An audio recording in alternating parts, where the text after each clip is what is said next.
when we encounter a text, there's ways in which you can receive it as a follower of Jesus, or as someone who's under the leadership of Jesus. You can kind of put yourself in the story as a disciple, or you can there's always teachings that you can receive as a missionary, as a sent one. What does this mean if I put myself in that position in the story? Or there's things to glean as a leader. There's things to glean from what Jesus is doing as an influencer and leader that you can always kind of take away. And there's pieces of all that in here, especially that fulcrum of the thirst, because of the setting. If I heard this table down here with Mike talking about how this is all happening in the Feast of Tabernacle, and the context and the imagery of that's really important to the whole thing. Because at that feast, it's 8 days, and right before that last line, that line where Jesus is saying, come to me and I'll give you living water. It says right before that it was the greatest day, the last and greatest celebratory day of the feast. And that Feast of Tabernacle, what they would be doing every day is they would be walking down to the river, drawing water from the river, bringing it back to the center of the temple, pouring it out as remembering together the Lord providing water in the wilderness, for the people of Israel. And so for him to be at that moment, we're remembering what God did for the people of Israel in the wilderness by providing water. And then him making this big standing up and making this declaration in the middle of that. He's not just it's not just in the words. It's what he's stepping into symbolically. And they would all picked up on that, right? So totally. That's why they reacted the way they did. And that's really as there's the real fulcrum of the passage there. And it's something, the reason I'm not going to touch on it today is because it's something we've been hitting on for 3 or 4 weeks is it's who do we believe Jesus is? Who do we, and when does that change? Under what circumstances would that belief be strained? What actions or beliefs do we have that actually betray that view of Jesus? But I wanted to touch on something slightly different this morning. And to John's point, Jesus is either accepted or rejected within every level and layer of society. That demarcating line cuts through. It doesn't divide culture against culture or socioeconomic status against socioeconomic status. It cuts through all of it. There's multiple layers in the story of people groups, and it's cutting through all of them. The crowd, the Jews, the temple guards, the Pharisees themselves, even though they say, none of us, then immediately they realize, oh, Nicodemus? So it cuts through them too. They're none of us. But then Nicodemus is well, should we talk about it? No one evades the need to make a decision about Jesus. No one. He is the line in the sand that cuts through families and nations, through all history. And the best thing anyone can do is give him a hearing.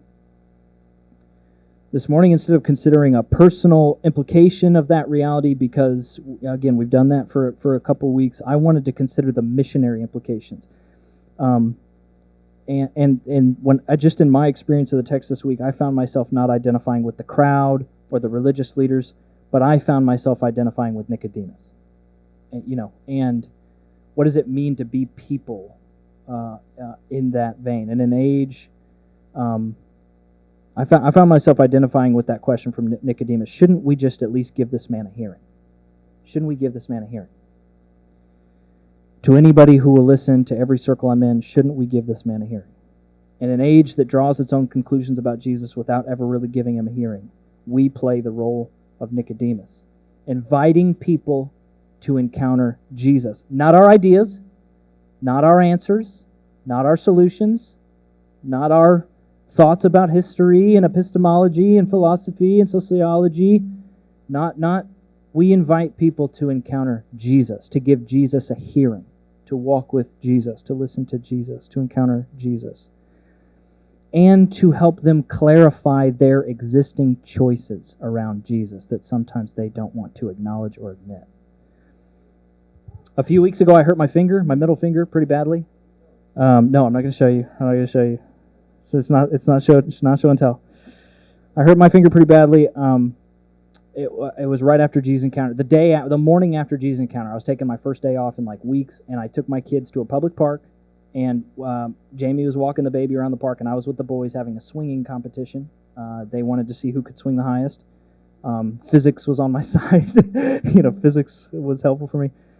And I don't let them win at anything. So I was going hard, and they said, and Landon said, can you jump off? Are you brave enough to jump off? Of course I am. And I jumped off the swing, and my finger stayed in the chain, of the swing. And so it was pretty bad. And, I just wrapped it in my shirt, and they were like, "Are you okay?" And I'm like, "Everything's fine." And the next day I came straight to the free clinic, and Rachel were here. But I was talking to Rachel Jarrett, and I was like, actually, Daphne is one of the only ones who saw it. And the first thing she said when she saw it is, "That ain't in the right place." She said, "You should go deal with that." And I was like, "I think it's just swollen." And she's like, "No, that's not right." And I was like, "I'm pretty sure it's just swollen." And I went to the free clinic, and Rachel Jarrett was like, "I think you should get x-rays." And I said, I'm just going to see how it feels in a couple days. And then if I can find time in my schedule, I will go get x-rays. And Rachel very gently pushed back and said, "I just want to make sure you understand that waiting to get x-rays is a decision that you don't think x-rays are necessary. Do you think x-rays are necessary or not?" And I was like, "Well, I think it'd be good to get x-rays. I'm just going to wait a few days and see how it reacts." And she was like, No. Again, wait a few days equals I don't think x-rays are necessary. Can we just be on those terms together? You can't have both. You can't say, "I think they're necessary and I'm going to wait a few days." This doesn't work. This isn't right. So I was like, I'm just going to, I'm going to see how it feels in a few days or whatever. She's like, "All right, you have choices." She said, "I think you should at least wear a splint." At first she said buddy tape to the next finger. And I said, "If I buddy tape it, I won't be able to type." She said, "Well, then go get a splint." And I said, "If I put a splint on, I still won't have use of this knuckle down here that's fine, and I won't be able to type. You're still not you're not helping me with the typing." She said, "If you want to do that, that's your choice." So I basically told her, I'm just going to put a Band-Aid around this one knuckle that I think is like in a bad place. And then I'll be able to type, and everything's fine. And she said, "If you want to do that, that's fine. But the more you use it, the slower it will heal, and the more at risk you are of it not healing right." She said, "Do you want it to heal right and quickly?" I said, "Yes." She said, "Then do you want to put a splint on?" I said, "But I won't be able to type." She said, "These two things, you cannot type and want it to heal. You have to choose one. You don't want it to heal and you want to type, or you want it to, whatever. Pick one." I waited a few days, and I went to the doctor because it wasn't getting any better, and the discoloration was like getting worse. And so I went to the doctor, and the doctor took one look at it and said, "I need to reset this." And I said, "I'm just going to watch YouTube." And I just let him do it, and it hurt very badly. And I came back to the hub, and I mentioned to Daphne and a couple of the staff that it had to get reset, and then I left. And I guess Rachel was here later in the day when I was gone. And some of them mentioned to Rachel that I had to get it reset. And Rachel, just in passing, she barely remembered saying it, but in passing, she said, "Well, you can't save them all."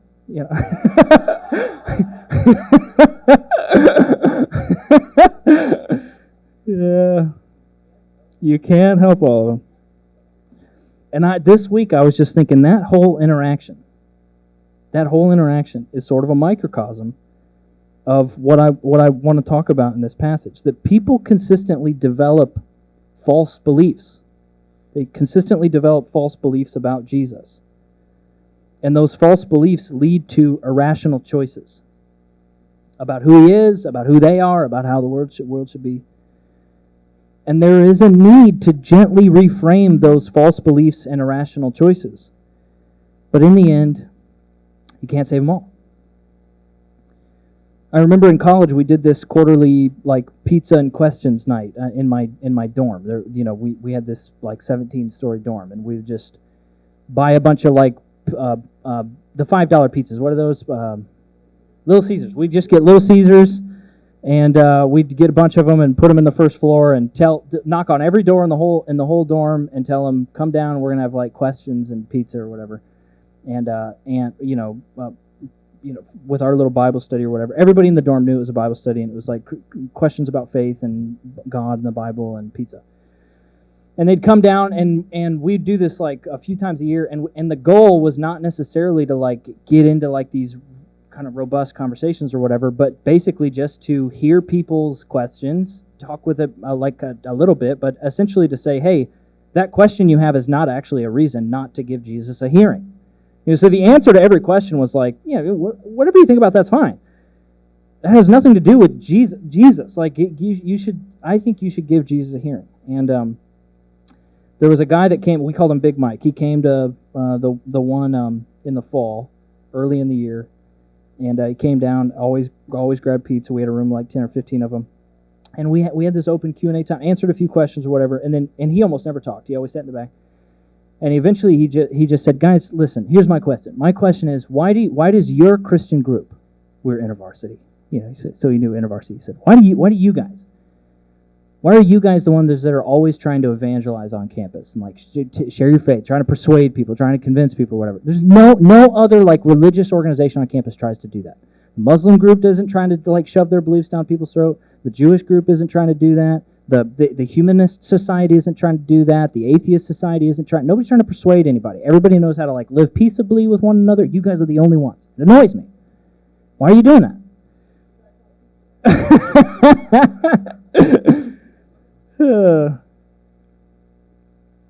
I said, Mike, let's just like have a little conversation or whatever. And it sounds like a defensive question, but we knew him for a while, so it was like, okay. He was trying to laugh through it. I was like, would it be okay for me to describe my like Christian faith, our Christian faith, as a worldview? Is that fair to you? Like a view about who I am and who we are and our purpose and the world and where it came from and how everything works. Is that okay? That's what a worldview is. Is okay, let's remove the word faith and replace it by worldview. I have a worldview. He said, yeah, that's fair. It's like, okay, so it's because you don't have a faith, would it be okay to describe what you do have as a worldview? Like you have a worldview, don't you? And I asked him to explain that a little bit so everybody in the room kind of understood what his worldview was. And essentially the end of the conversation was,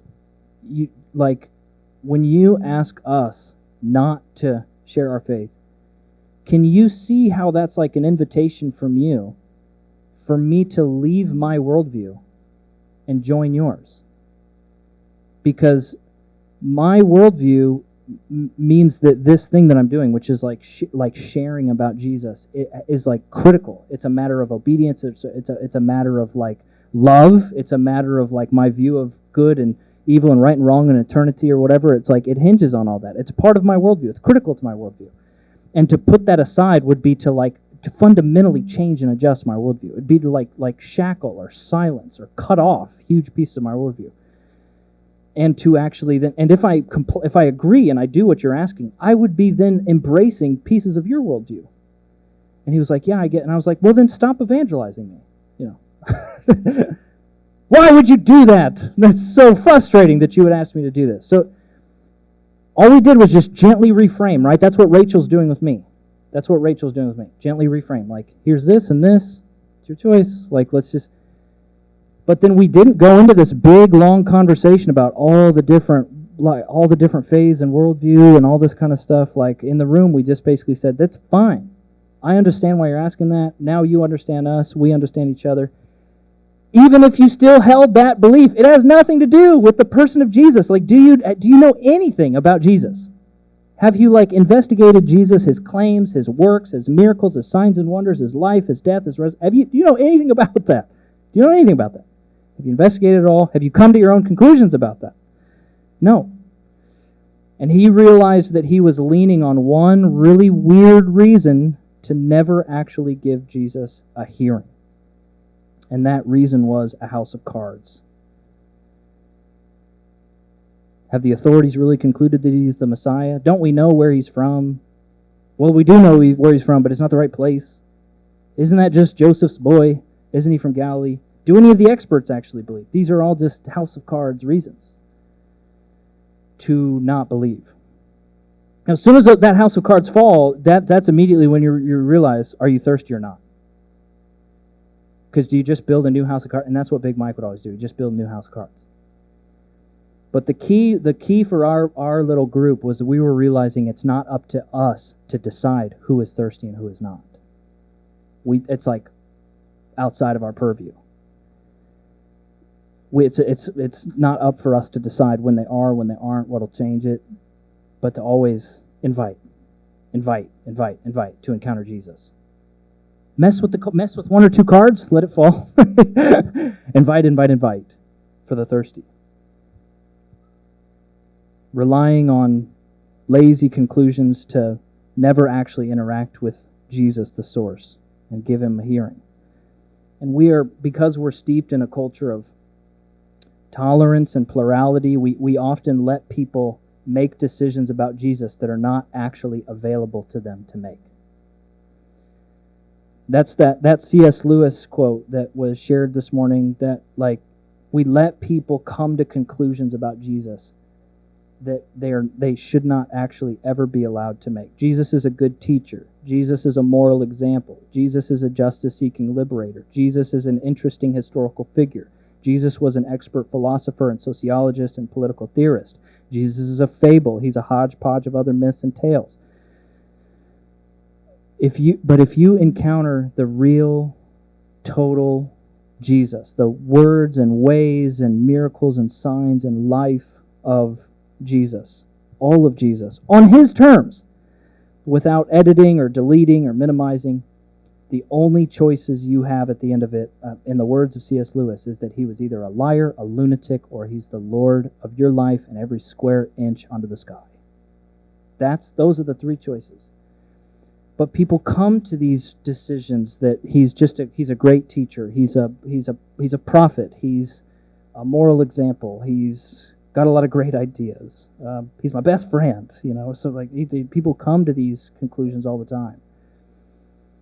And Mike had never actually decided between those three options, that he was the liar, a lunatic, or the Lord, because no one had actually invited him to just give Jesus to give him a hearing, to come to his own conclusion, and to know that it's like one of the most important things you can do in your whole life, and to never give it the time or the attention or the rigor, is to essentially decide it's a no, that he's not the Lord, that he's either a liar or a lunatic, I don't care which one.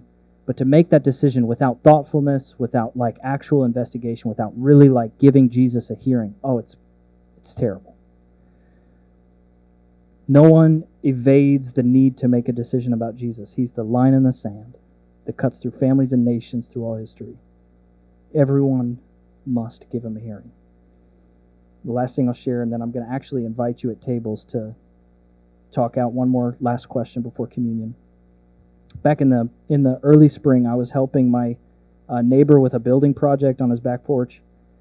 Older African-American gentleman, amazing. He and his wife, amazing people. They've been connected to us for a long time and another underground couple in the neighborhood for a long time. And we are just all the neighbors know that I'm a handyman. I'll come and do repairs or build stuff out or whatever. And I don't charge you a whole lot, but if you sit there and talk it's this little secret that the whole neighborhood knows. If you sit there and just talk with me the whole time, I don't charge you anything. So now it's less of a secret because everybody sort of told each other. So now I go and do work, and then they just pull up a chair next to me and they sit down, whenever I'm doing work. Let's talk, Lucas. It's is this a real conversation? But he just sat on the back porch with me and wanted to talk the whole time I was doing the job. He was a part of the civil rights movement. He had all these great stories. We were talking about our hopes for the neighborhood, our hopes for the community, the city. We were talking about recent kind of tragic news that was coming out and how we thought about it. And at one point in the conversation, he said something along the lines of, "I'm so glad that you and I are on the same page, that the purpose of life is to love and serve one another for the common good, and that all faiths should be able to work together because they all have bits and pieces of the truth in pursuit of the same God, but with different names." It's a pretty common sentiment, that people can have. And it sounds good, but it actually is offensive to every faith in the whole world.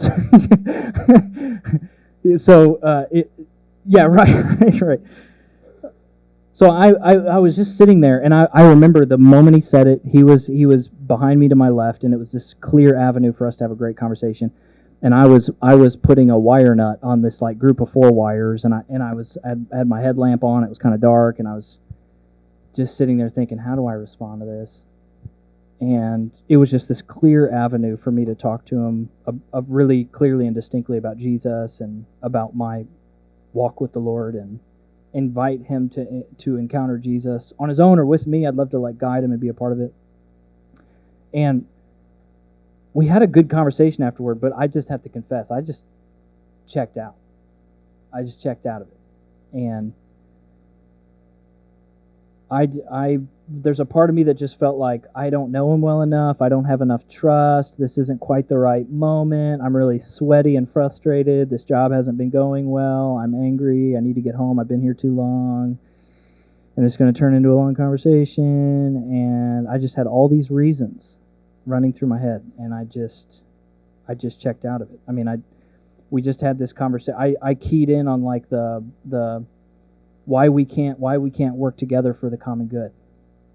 And I said a brief thing like we definitely don't all believe the same thing, but I agree with you. Why is that so hard to do? And it is sometimes occasionally good for that to happen. And what are your experiences seeing that happen? And I went home and I felt horrible. I mean, we had a good conversation, but I went home and I was like, golly, like I was just thinking about it for days and like swing and a miss. It's just like teed up for me. You're praying for years for like an opportunity, and then it's right there, and you're like, what's wrong with me? What's wrong with me? And it was a few months later that my relationship with him cracked open to like really intentional conversation around Jesus, and he really started taking Jesus very seriously because his wife had got breast cancer, and nothing will crack you open to being thirsty. Nothing will crack you open to being thirsty like cancer, death, tragedy, that kind of stuff.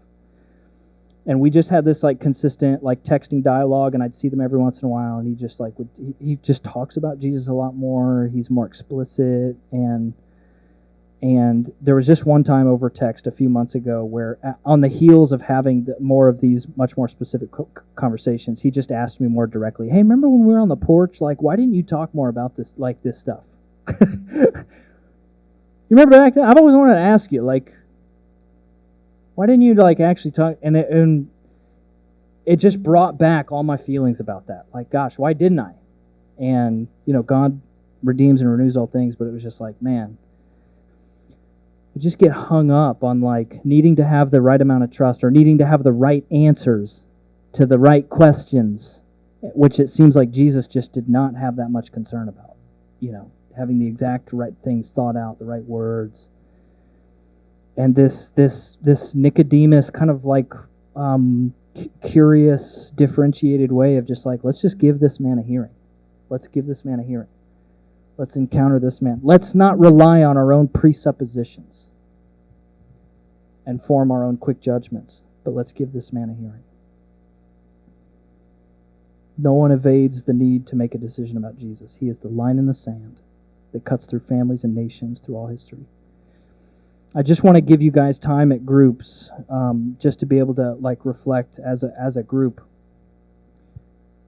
We're just going to put a question up on the screen, and maybe just be able to name the names, 1 or 2 names of people in your life who you think should be invited to give Jesus a hearing.